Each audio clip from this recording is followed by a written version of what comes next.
दिल्ली में प्रदूषण से लोगों को अब थोड़ी राहत मिलती नजर आ रही है। दिल्ली के पर्यावरण मंत्री गोपाल राय के मुताबिक दिल्ली में अब प्रदूषण का स्तर धीरे धीरे कम हो रहा है। दिल्ली सरकार द्वारा किए जा रहे कार्य और हवा के चलते प्रदूषण के स्तर में गिरावट आई है। दिल्ली के कई इलाकों में सुबह के समय एयर क्वालिटी इंडेक्स का लेवल 300 के नीचे आ गया। दिल्ली के अंदर जो तमाम प्रदूषण को नियंत्रित करने के लिए एक्शन लिए गए और साथ ही साथ हवा के रुख में जो बदलाव हुआ है उससे प्रदूषण के स्तर में लगातार गिरावट देखी जा रही है। अगर कल से भी तेजी के साथ और प्रदूषण का स्तर सुधरना शुरू हुआ है। कल 10 बजे आनंद विहार में जो AQI का लेवल था वो 430 था। आज सुबह 329 हुआ है, लगभग 101 पॉइंट माइनस हुआ है। प्रदूषण के चलते दिल्ली सरकार ने दिल्ली में सभी स्कूल, कॉलेजेस, इंस्टीट्यूट्स और कंस्ट्रक्शन साइट्स पर रोक लगा रखी थी। हालांकि आज दिल्ली के पर्यावरण मंत्री ने अधिकारियों के साथ बैठक कर कंस्ट्रक्शन साइट्स को खोलने के आदेश दे दिए। इन साइट्स पर प्रदूषण को रोकने के लिए बनाए गए 14 नियमों का पालन करना होगा।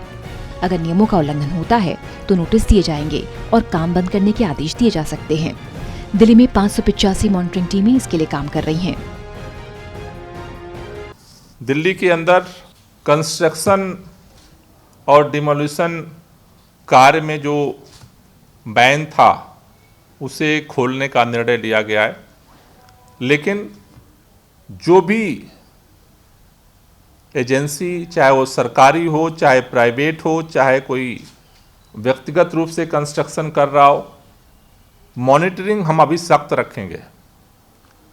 14 पॉइंट जो एजेंडा, हमारा जो गाइडलाइन है, धूल नियंत्रण के लिए जो 14 पॉइंट गाइडलाइन है, उसे सभी कंस्ट्रक्शन और डिमोलिशन काम करने वालों को फॉलो करना पड़ेगा। दिल्ली के अंदर 585 हमने मॉनिटरिंग टीम बनाई है। दिल्ली में भी सरकारी दफ्तरों में 26 तक वर्क फ्रॉम होम बना रहेगा। ट्रकों की एंट्री बंद रहेगी।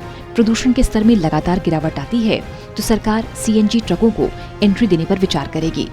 इसके लिए 24 नवंबर को बैठक बुलाई गई है। दिल्ली के कर्मचारियों का सरकारी जो वर्क फ्रॉम होम था 26 तक जारी रहेगा। दिल्ली के अंदर जो बाहर से एसेंशियल कम्युनिटी को छोड़ करके ट्रक की एंट्री थी वो 26 तक बंद रहेगी। लेकिन अभी जो थोड़ा जो प्रदूषण के स्तर में सुधार हो रहा है तो अभी हम इस पर विचार कर रहे हैं कि जो CNG की ट्रक्स हैं उनको एंट्री की हम छूट जो है वो दे सकते हैं। तो कल अभी हम और एनालाइज करेंगे। परसों 24 तारीख को हम दोबारा ये सभी डिपार्टमेंट्स की ज्वाइंट मीटिंग हमने बुलाई है। दिल्ली सरकार ने पब्लिक ट्रांसपोर्ट को बढ़ाने के लिए 1000 बस भी हायर कर ली। इन बस पर पर्यावरण बस सेवा लिखा होगा। पर्यावरण मंत्री ने लोगों से अपील की है कि अधिक से अधिक पब्लिक ट्रांसपोर्ट का लोग उपयोग करें, जिससे वाहनों से होने वाले प्रदूषण को कम किया जा सके।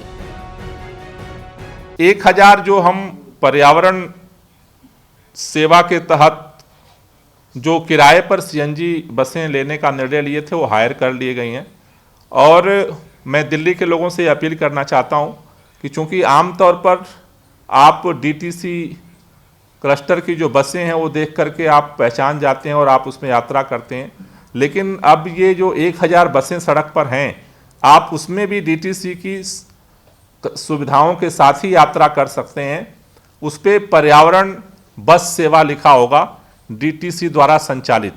तो जो भी प्राइवेट बस हैं जिस पर पर्यावरण बस सेवा लिखा हुआ है उस पर भी आप यात्रा कर सकते हैं और इसको आप उसकी सुविधा ले सकते हैं। तो ये जो पब्लिक के लिए हम जो पब्लिक ट्रांसपोर्ट की कैपेसिटी को बढ़ा रहे हैं। बहरहाल दिल्ली सरकार दिल्ली में प्रदूषण को कम करने की कोशिश कर रही है और प्रदूषण के चलते लगे बैन्स को हटाने के लिए काम कर रही है। इसके चलते गोपाल राय ने 24 नवंबर को अधिकारियों के साथ एक बैठक बुलाई जिसमें प्रदूषण को लेकर समीक्षा होगी। टोटल न्यूज के लिए देवेश कुमार की रिपोर्ट।